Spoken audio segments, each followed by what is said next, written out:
नमस्कार दोस्तों, मैं हूँ राज शिकारी। आज मैं आपके लिए रिक एंड मोर्टी का पहला सीज़न लेके आया हूँ।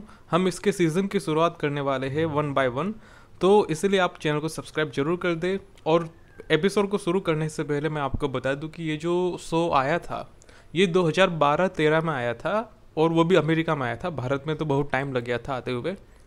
तो आपको ये चीज़ ध्यान में रखनी है कि ये जो शो है ये 2012-13 के हिसाब से बना हुआ है। तो आपको ये दिमाग में लेके चलना पड़ेगा कि उस समय के कॉन्सेप्ट इस शो में दिखाए गए हैं। और बहुत ही साइंटिफिक शो है, आपको देखने में काफ़ी अच्छा लगेगा। और ये एडल्ट शो है, यानी कि इसमें 18+ चीज़ें, कॉमेडी वगैरह दिखाया गया है, तो इसलिए आपको देखने में ज़्यादा अच्छा लगेगा। तो बिना किसी देरी के मैं इस टीवी शो को एक्सप्लेन करना शुरू करता हूँ। तो इसमें लगभग 11 पार्ट है, और मैं वन बाय वन करके 11 के 11 पार्ट एक्सप्लेन करूँगा। तो पहला जो पार्ट होता है उसमें हमें दिखाया जाता है रिक अंकल और मोर्टी को। मोर्टी एक्चुअली उनका पोता होता है, और जो रिक अंकल होते हैं वो उनके दादाजी होते हैं। तो पहले पार्ट में हमें दिखाया जाता है कि ये लोग एक दूसरे प्लेनेट पे जाते हैं। ये एक ऐसी जड़ी बूटी लेने के लिए जाते हैं जिससे कि मनुष्य का दिमाग बहुत तेज़ी से काम करता है और वो बहुत ही इन्फॉर्मेटिव बन जाता है, यानी कि वो एक तरीके से आइंस्टाइन से भी बहुत पावरफुल बन जाता है। मगर प्रॉब्लम ये होती है कि वो जो जड़ी बूटी होती है उसे ये लोग अपने साथ ला नहीं सकते। तो इसलिए ये लोग उसे अपने एनस के अंदर छेद में डाल के उस जड़ी बूटी को लेके आते हैं, यानी कि मोर्टी के अपने पिछवाड़े के अंदर वो जड़ी बूटी डाल दी जाती है। अब दादाजी कहते हैं कि वो अपने पिछवाड़े में नहीं डाल सकते, शायद उनका कुछ कारण होगा इसलिए।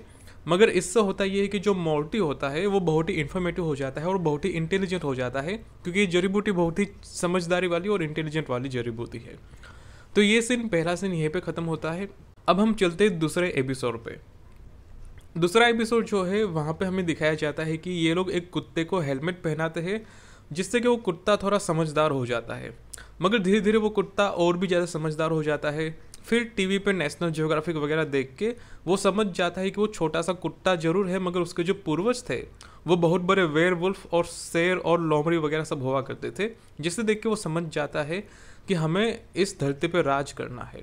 जिसके बाद वो अपने आप को बहुत ही पावरफुल बना देता है। वो अपने लिए एक रोबोटिक स्केलेटन बना देता है, जिसके अंदर रह के वो बहुत सारी चीज़ें करने लगता है, और वो पूरे घर के ऊपर कब्जा कर लेता है और बाकी कुत्तों को भी समझदार बना देता है। धीरे धीरे करके कुत्ते अपना बहुत बड़ा प्लान शुरू कर देते हैं, और घर के जो मालिक होते हैं, यानी कि जो रिक एंड मोर्टी, उसके परिवार वाले लोग, यानी कि उसके जो माता पिता है और बहन है, उसे वो लोग कुत्ते की चेन से बांध देते हैं घर के बाहर। मगर जब मोर्टी वापस आता है तो वो अपने कुत्ते को समझाता है कि हम किसी को नफरत नहीं करते, हम किसी को नुकसान नहीं पहुंचाते, हम चाहते कि सब प्यार से रहे। और जिसके बाद वो जो कुत्ता होता है वो मोर्टी की बातों को समझ जाता है, और फिर दादाजी एक टेलीपोर्टल खोल के उन सभी कुत्तों को एक दूसरे ग्रह पे भेज देते हैं, जहाँ पे वो अपनी इच्छा से खुशी से रह सकते हैं, जो करना चाहे वो। तो ये दूसरा एपिसोड है। दूसरा एपिसोड यहीं पे ख़त्म हो जाता है। अब हम तीसरे एपिसोड की तरफ जाते हैं। तीसरे एपिसोड में हम देखते हैं कि रिक अंकल का एक दोस्त होता है जो कि बीमार होता है। उसे ठीक करने के लिए जो रिक अंकल होते हैं वो मोर्टी को छोटा कर देते हैं और उनके शरीर के अंदर भेज देते हैं, और वो बाहर से उन्हें गाइड करता है कि क्या क्या करना है। जब मोर्टी अंदर होता है तो उसे एक लड़की मिलती है जिसके साथ उसकी अच्छी सेटिंग हो जाती है, और वो समझता है कि वो उसे अपनी गर्लफ्रेंड बना लेगा। मगर आखिर में होता यह कि जो पेशेंस होता है वो मर जाता है। तो इसलिए रिक मोर्टी और उसकी गर्लफ्रेंड को बाहर आने का एडवाइस करता है कि वो जल्दी से बाहर आ जाए। मगर क्योंकि अब उसे बड़ा करने वाली मशीन ख़राब हो चुकी होती है, तो जो रिक अंकल होते हैं वो एक्चुअली पूरी बॉडी को ही बहुत बड़ा कर देते हैं, जिससे कि उसके अंदर जो मोर्टी और उसकी गर्लफ्रेंड है वो भी नॉर्मल आकार में आ जाए। तो जब बॉडी बहुत बड़ी होती है तो वो स्पेस से देखी जा सकती है और वो पूरे अमेरिका पे छा जाती है। तो अमेरिका में काफ़ी हैरानी होती है कि इतनी बड़ी बॉडी कहाँ से आ गई।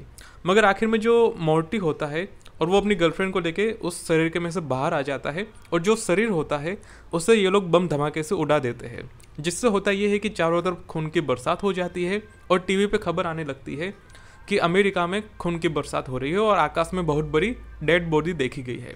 अगले सीन में हम देखते हैं कि मोर्टी को लगता है कि उसे अपनी गर्लफ्रेंड मिल चुकी है, मगर तभी जो दादाजी होते हैं वो उसे छोटा कर देते हैं और अपने पास रख लेते हैं। आगे हम देखते हैं कि एक नया पेशेंट आया होता है और वो उन सबको वापस उसके अंदर डाल देता है ताकि वो उसे ठीक कर सके। तो तीसरा एपिसोड भी यहीं पे ख़त्म होता है। अब हम चलते हैं चौथे एपिसोड की तरफ। तो जो चौथा एपिसोड है उसमें सब कुछ ठीक चल रहा होता है। मोर्टी स्कूल में पढ़ाई कर रहा होता है, मगर तभी उसके दादाजी आ जाते हैं और अपने सारे कपड़े उतार देते हैं। तो मोर्टी उससे पूछता है कि आप ऐसा क्यों कर रहे हैं। तो रिक अंकल कहते हैं कि हमें लगता है कि हम एक स्टिम्युलेशन में है। तो वो कहते हैं कि तो इससे नंगा होने का क्या मतलब है। तो जो रिक अंकल होते हैं वो कहते हैं कि अगर हम नंगे हो जाएंगे तो वो जो एलियन है जिसके सिम्युलेटर में अभी हम है वो हमें नहीं देख पाएंगे। जिसके बाद वो लोग यहाँ वहाँ घूमते हैं और देखते हैं कि चारों तरफ चीज़ें स्टिम्युलेट हो चुकी है, यानी कि वो हकीकत में एक स्टिम्युलेशन में है। जिसके बाद होता ये है कि वो जो एलियन होते हैं उसको रिक अंकल एक नकली फॉर्मूला पकड़ा देते हैं, और जिस फॉर्मूले को बनाने से वो एक धमाके के साथ ख़त्म हो जाते हैं। और ये चौथा एपिसोड यहाँ पे ख़त्म हो जाता है। अब हम चलते हैं 5वें एपिसोड की तरफ। 5वें एपिसोड में हम देखते हैं कि परिवार में थोड़ी लड़ाई झगड़े हो रहे होते हैं, इसलिए जो रिक अंकल है वो एक डिब्बा देते हैं जिसके अंदर से एक सर्वेंट निकलता है। ये सर्वेंट का काम होता है कि छोटे मोटे काम खत्म करके वो गायब हो जाता है वापस डिब्बे के अंदर। तो ये लोग एक एक सर्वेंट लेके अपने अपने काम में चले जाते हैं। जो मोर्टी की मॉम होती है, मोर्टी के पिताजी होते हैं, मोर्टी की सिस्टर होती है, सब अपने अपने सर्वेंट लेके कहीं ना कहीं किसी काम के तरह चले जाते हैं। आगे हम देखते हैं कि बहुत सारे सर्वेंट आ जाते हैं और सब में आपस में लड़ाई झगड़ा होने लगता है, मगर धीरे धीरे करके सारे सर्वेंट को वहाँ से ठीक करके वापस भेज दिया जाता है। और फिर ये जो एपिसोड होता है वो यहीं पे ख़त्म हो जाता है। अब हम चलते हैं छठे एपिसोड की तरफ। जो छठा एपिसोड है वहाँ पे हम देखते हैं कि जो मोर्टी होता है उससे प्रॉम में जाना होता है। प्रॉम में यानी कि एक लड़का लड़की दोनों मिलके अपने रिलेशनशिप को आगे बढ़ाते हैं और वो वहाँ पे डांस करते हैं और अपना आने वाला फ्यूचर डिसाइड करते हैं। तो प्रॉम में डांस करने के लिए मोर्टी जा रहा होता है, मगर वो अपने दादाजी से कुछ हेल्प मांगता है जिससे कि उसकी जो गर्लफ्रेंड है होने वाली वो उसे पसंद करने लगे और वो उसे सेट कर सके। तो जो रिक अंकल होते हैं वो उसे एक फॉर्मूला बना के दे देते हैं।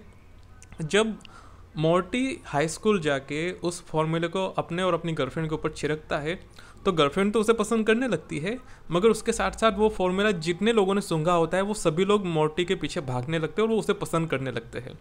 आखिर में जो मोर्टी होता है वो भागते हुए अपने दादाजी के पास आता है और कहता है कि मुझे बचाओ यहाँ से, सभी लोग मेरे पीछे पड़ गए। आगे हम देखते हैं कि वो जो फॉर्मूला होता है उसमें थोड़ा डीएनए खराब हो चुका होता है, यानी कि जिन जिन लोगों ने उस फॉर्मूले को सूंघा है वो सभी लोग एक तरीके से प्रीमेंटस बन जाते हैं। प्रीमेंटस आप जानते हो कि वो एक कीड़ा होता है ग्रास हॉपर की तरह, तो वो बन जाते हैं। आगे हम देखते हैं कि वो जो ग्रास हॉपर बने होते हैं वो चारों तरफ तबाही मचाने लगते हैं, वो चारों तरफ नुकसान पहुंचाने लगते हैं शहर में। यहाँ वहाँ आगजनी हल्ला डुल्ला सब कुछ हो जाता है। तो जो रिक अंकल होते हैं वो इसका उपाय निकालने के लिए एक दूसरा फॉर्मूला बना देते हैं और कहते हैं कि इससे सब कुछ ठीक हो जाएगा।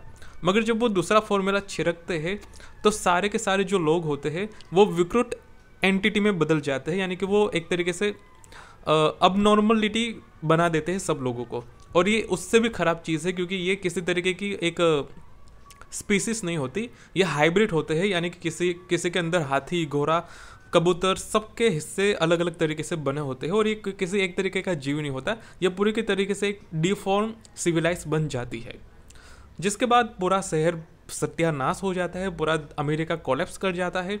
आखिर में दादाजी और पोता एक बिल्डिंग के छत पे बैठ के लड़ रहे होते हैं, कह रहे होते हैं कि तुम्हारी गलती, वो कहता है कि तुम्हारी गलती, तुम्हें शादी करनी थी, तुम्हें गर्लफ्रेंड चाहिए थी। इस तरीके से लोग लड़ाई लड़ते हैं। मगर आखिर में जो दादाजी होते हैं वो तीसरा उपाय लेके आते हैं। वो कहते हैं कि क्यों ना हम ये यूनिवर्स को छोड़ के एक नए यूनिवर्स में चले जाते हैं।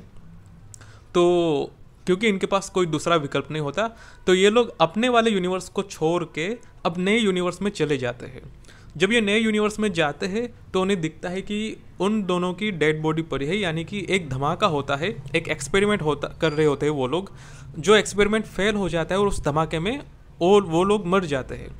तो ये लोग क्या करते हैं कि जो नए रिक एंड मॉर्टी है, जो नए वाले यूनिवर्स में रिक एंड मॉर्टी है जिनकी मौत हो चुकी है धमाके में, ये लोग उनकी डेड बॉडी को अपने गार्डन में दबा देते हैं और वो अब नए रिक एंड मॉर्टी बन के इस नए वाले यूनिवर्स में रहने लगते हैं। हो सकता है आपको थोड़ा कन्फ्यूजन हो, मगर आप फिर से रिवाइंड करके सुन सकते हैं। तो जो पुराने रिक एंड मॉर्टी है वो नए यूनिवर्स में रहने लगते हैं। और आगे हम देखते हैं कि दादाजी तो नए यूनिवर्स में पूरे बढ़िया से रह रहे हैं, मगर जो मॉर्टी है वो कहीं ना कहीं बहुत दुखी है, क्योंकि उसे पता है कि एक नया यूनिवर्स है, यहाँ पे उसके माता पिता सब लोग, दादाजी सब अलग लोग हैं, और इसलिए वो काफ़ी दुखी होता है। मगर वो धीरे धीरे एडजस्ट करने का प्रयास करता है। आगे हम देखते हैं पुराने यूनिवर्स की तरफ। पुराना यूनिवर्स यानी कि जो बर्बाद हो चुका है वो यूनिवर्स। तो जो बर्बाद यूनिवर्स होता है वहाँ पे हमें मॉर्टी के माता पिता और उसकी बहन को दिखाया जाता है। ये लोग अपने आप को मुश्किल से बचा के शहर के कोने में कहीं पे बैठे होते हैं, जहाँ पे ये थोड़ा खाना पका के बैठे होते हैं और सोच रहे होते हैं कि दादाजी का क्या हुआ होगा और मॉर्टी कहाँ गया होगा, पता नहीं वो जिंदा होगा भी कि नहीं होगा। ये चल रहा होता है इनके दिमाग में, जबकि वो दोनों दादाजी और पोताजी वो नए यूनिवर्स में होते हैं और ये जो फैमिली है ये पुराने वाले यूनिवर्स में होती है। अब पता नहीं ये क्यों नहीं ढूंढ पाए उन्हें, मगर ये तो कोई नहीं बता सकता कि रिक एंड मॉर्टी ने अपने परिवार को क्यों नहीं ढूंढा और वो अकेले ही क्यों चले गए नए यूनिवर्स में। तो ये सीन यहाँ पे ख़त्म होता है। आगे हम देखते हैं कि जो रिक एंड मॉर्टी होते हैं वो फिर से पुराने यूनिवर्स में घूमने के लिए आते हैं। वो अपने आप को एक अजीब क्रिएचर बना लेते हैं और यहाँ वहाँ घूमते हैं पुराने यूनिवर्स में।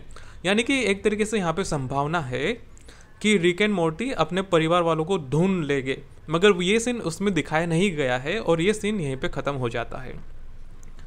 तो आगे हम चलते हैं 8वें एपिसोड की तरफ। 8वें एपिसोड में हम देखते हैं कि रिक एंड मॉर्टी एक प्लेनेट पे होते हैं जहाँ पे एक पाउंड शॉप होती है। पाउंड शॉप यानी कि ऐसी शॉप जहाँ पे पुराना सामान बेचा जाता है, ठीक है। तो जो मॉर्टी होता है उसके अंदर थोड़ा लड्डू फूटने लगता है और वो देखता है कि वहाँ पे एक सेक्स रोबोट है, यानी कि एक सेक्स डॉल है, जिसको लेके वो थोड़ा ललचा जाता है और वो अपने दादाजी से कहता है कि प्लीज़ दादाजी मुझे वो सेक्स डॉल दिलवा दीजिए। तो जो दादाजी होते हैं वो उसे सेक्स डॉल दिलवा देते हैं। अब जब सेक्स डॉल उसे मिल जाती है तो वो पूरे दिन कमरे में ठोका ठाकी करता रहता है और जो उसके माता पिता है वो सोचते हैं कि यार इस बच्चे का हम करें क्या। मगर वो कहीं ना कहीं समझते हैं, जो उसके माता पिता होते हैं वो समझते हैं कि सबको अपनी जवानी में अपनी जवानी जीने का अधिकार है। तो वो मॉर्टी को ज़्यादा डिस्टर्ब नहीं करते और वो उसे अपना काम पूरा दिन करने देते हैं। हालांकि घर हिलने लगता है, छत हिलने लगती है, मगर फिर भी वो उसे करने देते हैं अपनी इच्छा से काम। आगे के सीन में हम देखते हैं कि वो जो रोबोट होता है वो रोबोट ठुकाई के बाद प्रेग्नेंट हो जाता है और वो एक बच्चे को जन्म दे देता है। सोच के देखो। तो जो दादाजी होते हैं वो सोचते हैं कि इस बच्चे को ख़त्म कर देना ज़्यादा अच्छा है, क्योंकि ये राक्षस बच्चा है, ये मॉर्टी का तो बच्चा है नहीं। मगर जो परिवार वाले हैं उनके अंदर का इमोशनली परिवार जाग उठता है और वो कहता है कि नहीं, ये हमारा पोता है और हमारा पोता है इसलिए हम इसे पालेंगे और बड़ा करेंगे। तो इसलिए वो जो मॉर्टी के माता पिता होते हैं वो उस बच्चे को पालना शुरू कर देते हैं। जब दादाजी उस एलियन के प्लेनेट पे जाते हैं तो वहाँ पे देखते हैं कि जो एलियन है ये अनसिविलाइज एलियन है, यानी कि ये मारधार करने वाले एलियन है और ये सभ्य समाज में नहीं रह सकते। मगर फिर भी ये लोग थोड़ा बहुत एडजस्ट करते हैं और आगे हम देखते हैं वो जो बच्चा होता है वो धीरे धीरे बड़ा हो जाता है। धीरे धीरे वो इतना बड़ा हो जाता है कि वो घर के बाहर निकलने का प्रयास करता है और एक दिन वो घर में से बाहर चला जाता है। जब वो बाहर चला जाता है तो वो यहाँ वहाँ तोड़फोड़ करने लगता है, मगर तभी मॉर्टी जाके उस पे समझाता है कि देखो यहाँ पे तुम ये सब मत करो, तुम्हें शांत होके अच्छा होके रहना है। जिसके बाद वो जो एलियन होता है, वो जो बच्चा होता है, वो समझ जाता है अपने पिताजी की बात को और आगे चल के वो थोड़ा राइटर बन जाता है, थोड़ा आर्टिस्ट बन जाता है और वो एक बुक लिखता है जिससे कि वो फेमस हो जाता है और वो अपना करियर धरती पे परस्यू करता है। यानी कि वो धरती पे रहता है मगर वो शायद कुंवारा ही रहेगा, बिना सेक्स के ही रहेगा और वो यहाँ पे सेलिब्रिटी बन के रहेगा। कभी सर्कस में काम करेगा, कभी फिल्म में काम करेगा, कभी वो आर्टिस्ट बन जाएगा, कभी म्यूज़िक बनाएगा, कभी वो बुक लिखेगा और इस तरीके से एक एलियन धरती पे रहने लग जाता है और ये एपिसोड यहीं पे ख़त्म हो जाता है। 8वें एपिसोड में हम देखते हैं कि एक दिन पूरे परिवार के लोग टीवी देख रहे होते हैं मगर टीवी में कुछ खास नहीं आ रहा होता, इसलिए ये लोग एक ऐसा डिवाइस लगा देते हैं जिससे कि वो दूसरे यूनिवर्स के भी टीवी शो देख सके। तो जब ये दूसरे यूनिवर्स के टीवी शो देखते हैं तो ये अपने आप को देखते हैं और उन्हें पता चलता है कि उनकी दूसरी लाइफ बहुत ही बढ़िया है और अभी की जो लाइफ है वो बहुत ही बकवास है। तो इसलिए इन लोगों में आपस में थोड़ी लड़ाई होने लगती है। तो इसके चलते होता ये है कि जो मॉर्टी की बहन होती है, मॉर्टी की बहन समर, वो घर छोड़ के जाने लगती है, जिसे रोकने के लिए मॉर्टी आता है और अपनी बहन को समझाता है कि देखो मैं तुम्हारा असली भाई नहीं हूँ, वो जो बाहर लाश पड़ी है वो तुम्हारे दादाजी और तुम्हारे भाई की है, मैं जो मॉर्टी हूँ मैं दूसरे यूनिवर्स से आया हूँ। यानी कि हमें ये समझना पड़ेगा कि ज़िंदगी में सब कुछ परफेक्ट नहीं होता मगर फिर भी हमें एडजस्ट करना पड़ता है। जिसके बाद उसकी बहन समझ जाती है और वो नहीं जाती घर छोड़ के। आखिर में पूरे परिवार को ये चीज़ समझ आ जाती है कि परिवार होना ही सबसे बड़ी बात है, क्योंकि वो अकेले रह के, कुंवारे रह के, रंडवाबाजी करके बहुत खुशी से नहीं रह सकते। आखिर में सबको परिवार की ज़रूरत है और परिवार होना बहुत अच्छी बात है। तो अब हम चलते हैं 9वें एपिसोड की तरफ। 9वें एपिसोड की शुरुआत में हम मोर्टी और उसके पिता जेरी को देखते हैं। दोनों के बीच में एक साइंस प्रोजेक्ट को लेकर थोड़ी कहासुनी होती है, जिसमें मोर्टी कहता है कि प्लूटो आज के हिसाब से प्लेनेट नहीं है, जबकि उसके पिताजी जेरी कहते हैं कि हमने तो पढ़ा था कि प्लूटो प्लेनेट है, तो वो प्लेनेट ही है एक तरीके से। इसको लेके इनके बीच में कहासुनी होती है। उस शाम को हम देखते हैं कि प्लूटो से एक फ्लाइंग सॉसेस यानी कि यूएफओ आता है और वो यूएफओ दोनों को ले जाता है प्लूटो पे। वहाँ पे जाके जेरी को बहुत ही बड़ा साइंटिस्ट घोषित कर दिया जाता है और वो कहते हैं कि ये धरती से आए हुए वैज्ञानिक है जिन्हें पता है कि प्लूटो एक प्लेनेट है। मगर एक दिन होता ये है कि एक साइंटिस्ट होता है प्लूटो का, वो मोर्टी को अपने साथ एक खदान में ले जाता है और वहाँ पे बताता है कि प्लूटो के नीचे बहुत सारा माइनिंग का काम चल रहा है, यानी कि वो लोग प्लूटोनियम का बहुत उपयोग करते हैं किसी भी उपयोग के लिए, जैसे कि पावर हाउस हो गया, बिजली बनाना हो गया, न्यूक्लियर फ्यूज़न वगैरह। तो जो साइंटिस्ट होता है प्लूटो पे, वो मोर्टी से कहता है कि प्लूटो एक तरीके से ख़त्म हो रहा है, क्योंकि हम इतनी माइनिंग कर रहे हैं कि ये जो प्लेनेट है पूरा का पूरा वो अंदर से खोखला हो रहा है और इसलिए इसकी हाइट छोटी होती जा रही है। तो वो जो साइंटिस्ट होता है वो मोर्टी से कहता है कि तुम अपने पिताजी को अगर ये समझा सको और मना सको कि प्लूटो प्लेनेट नहीं है, तो ये प्लेनेट बर्बाद होने से बच जाएगा, क्योंकि यहाँ पे जो अमीर लोग हैं वो इस खुदाई का काम जारी रखना चाहते हैं जिससे कि वो ज़्यादा अमीर हो सके, और ऐसा होने से रोकने के लिए हमें ये लोगों तक बताना ज़रूरी है कि प्लूटो प्लेनेट नहीं है, ये ख़त्म हो रहा है। मगर क्योंकि अगर ये नहीं बताया गया तो प्लूटो एक दिन अचानक बर्बाद हो जाएगा और इस पे रहने वाले जितने भी लोग हैं वो मारे जाएंगे। तो इसलिए वो जो साइंटिस्ट होता है वो मोर्टी को रिक्वेस्ट करता है कि वो अपने पिताजी से जाके ये बात करे कि प्लूटो प्लेनेट नहीं है, ये दुनिया में सबको बता दिया जाए। तो जो मोर्टी होता है वो अपने पिताजी से ये बात करता है जाके, और वो कहता है कि प्लीज़ आप लोगों को ये बताइए कि प्लूटो प्लेनेट नहीं है। मगर उसके जो पिताजी होते वो मानने से मना कर देते, वो कहते हैं कि प्लूटो प्लेनेट है और प्लेनेट ही रहेगा। मगर एक दिन होता ये है कि एक साइंटिस्ट को पुलिस वाले पकड़ के लाते हैं जो कह रहा होता है कि प्लूटो बर्बाद हो जाएगा। तो ये बात जो जेरी होता है वो सुन लेता है और वो समझ जाता है कि यहाँ पे अमीर लोगों ने इस प्लेनेट पे कब्जा करके रखा है, यहाँ के लोगों को वो पागल बना रहे, बेवकूफ़ बना रहे, जिससे कि वो लोग ज़्यादा अमीर हो सके। तो ये सुन के जो जेरी होता है वो आखिर में जब प्रेस कॉन्फ्रेंस होती है जहाँ पे वो बताने वाला होता है कि प्लूटो प्लेनेट है कि नहीं है, वहाँ पे वो जाता है और वहाँ पे वो लोगों के चेहरे देख के मायूस हो जाता है और थोड़ा इमोशनल हो जाता है। वो सोचता है कि अगर ये काम चलता रहा तो प्लूटो पूरा बर्बाद हो जाएगा और यहाँ पे जो इतने लाखों लोग हैं वो सारे मारे जाएंगे। तो क्यों ना मैं अगर ये बात सच्चाई के साथ बता दूँ इन्हें कि प्लूटो प्लेनेट नहीं है, तो हो सकता है कि ये प्लेनेट बच जाएगा। जिसके बाद जो जेरी होता है वो आखिर में मान लेता है कि ठीक है, हाँ प्लूटो प्लेनेट नहीं है, प्लूटो बर्बाद हो रहा है, और इस तरीके से वो अपना सच वहाँ पे बता देता है। मगर ये जो सच होता है वो सुन के प्लूटो के लोग गुस्सा हो जाते हैं और वो उसके ऊपर जूते, चंपल, अंडा सब कुछ डाल के फेंकने लगते हैं। जिसके बाद शाम को होता ये है कि प्लूटो वाले आके जेरी को वापस उसके घर पे फेंक के चले जाते हैं। तो जो जेरी होता है वो ठीक ठाक होकर अपने घर पे वापस जाता है और अपने बेटे मोर्टी से माफ़ी मांगता है कि सही कहा बेटा, तुम जो कह रहे थे वो सही था और मैं गलत था। जिसके बाद ये मामला यहीं पे ख़त्म होता है और जो 9वां एपिसोड है वो ख़त्म हो जाता है। अगले एपिसोड में यानी कि 10वें एपिसोड पे हम चलते हैं। 10वें एपिसोड में हमें दिखाया जाता है कि मल्टीवर्स का कॉन्सेप्ट है। मल्टीवर्स के कॉन्सेप्ट में होता ये है कि जितने भी यूनिवर्स के रिक एंड मॉर्टी होते हैं उन्हें कोई मार रहा होता है। इसलिए मारा जा रहा होता है क्योंकि कोई इविल मोर्टी होता है, यानी कि अच्छा वाला भी मोर्टी और बुरा वाला मोर्टी, दोनों के बीच में थोड़ी लड़ाई हो जाती है। और जो बुरा वाला मोर्टी है वो चाहता है कि वो सबसे बढ़िया मोर्टी रहे, यानी कि सबसे बेस्ट वर्जन रहे अपने आप में। इसलिए वो सारे रिक एंड मोर्टी को मार रहा होता है मल्टीवर्स में जाके। तो होता ये है कि अभी के जो रिक एंड मॉर्टी है उसे वो लोग अपने काउंसिल में ले जाते हैं और वहाँ पे उनसे सवाल जवाब करते हैं कि तुम्हें मारने वाला कौन है और वो क्यों मार रहा है। तो इसलिए वो लोग क्या करते हैं, जो रिक होता है, अंकल रिक, वो सभी यूनिवर्स के मोर्टियों को आपस में लेके आते हैं और उन्हें टॉर्चर किया जाता है, जिससे कि वो बता दे कि वो क्यों कर रहा है और किस लिए कर रहा है।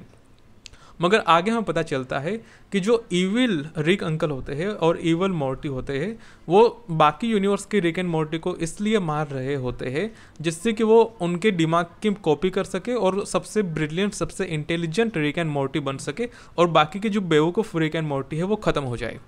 तो इस तरह के सब वहाँ पे बहुत मारधार होती है, वहाँ पे बहुत सारे रिक भी होते हैं, बहुत सारे मोर्टी भी होते हैं, जिनमें आपस में लाटम जुतम मारधार शुरू हो जाती है। मगर आखिर में ये मामला थोड़ा सेटल आउट हो जाता है और जो खराब रिक एंड मोर्टी होते हैं, जो बुरे वाले होते हैं, उन्हें पकड़ लिया जाता है और जिसके बाद सारे रिक एंड मोर्टी को अपने अपने यूनिवर्स में वापस भेज दिया जाता है। मगर आखिर में होता ये है कि जिस रिक एंड मोर्टी को पकड़ा गया होता है वो रोबोट होता है, यानी कि ये एपिसोड यहाँ पे थोड़ा डाउटफुल होके ख़त्म हो जाता है कि इसके आगे की स्टोरी हो सकता है कुछ निकल के आए। तो जो 10वां एपिसोड है वो यहीं पे ख़त्म हो जाता है। तो अब हम चलते हैं 11वें एपिसोड की तरफ। 11वें एपिसोड में हमें दिखाया जाता है कि जो मोर्टी के माता पिता है, यानी कि जेरी और बेट, दोनों की मैरिज एनिवर्सरी होती है और वो लोग एक टाइटैनिक के शो पे घूमने के लिए जाते हैं, जहाँ पे रास्ते में जेरी और बेट की लड़ाई हो जाती है, जिसके बाद जो बेट होती है वो जेरी के साथ जाने से मना कर देती है और वो एक काम वाली बाई को उसके साथ भेज देती है। काम वाली बाई बहुत खुश होती है जेरी के साथ टाइटैनिक पे घूमते हुए, क्योंकि ये उसकी बहुत पहले से इच्छा रही थी टाइटैनिक पे घूमने की और अब उसे मौका मिला है अपने जीवन में अब टाइटैनिक पे घूमने का। आगे हम देखते हैं कि वो जो काम वाली बाई होती है वो जेरी को एक गैरेज में लेके पार्किंग एरिया में लेके चली जाती है और वहाँ पे वो नंगी हो जाती है और वो उसे तमंचा दिखा के उसके साथ सेक्स करने के लिए कहती है, क्योंकि अगर आप असली टाइटैनिक देखेंगे वहाँ पे भी यही होता है।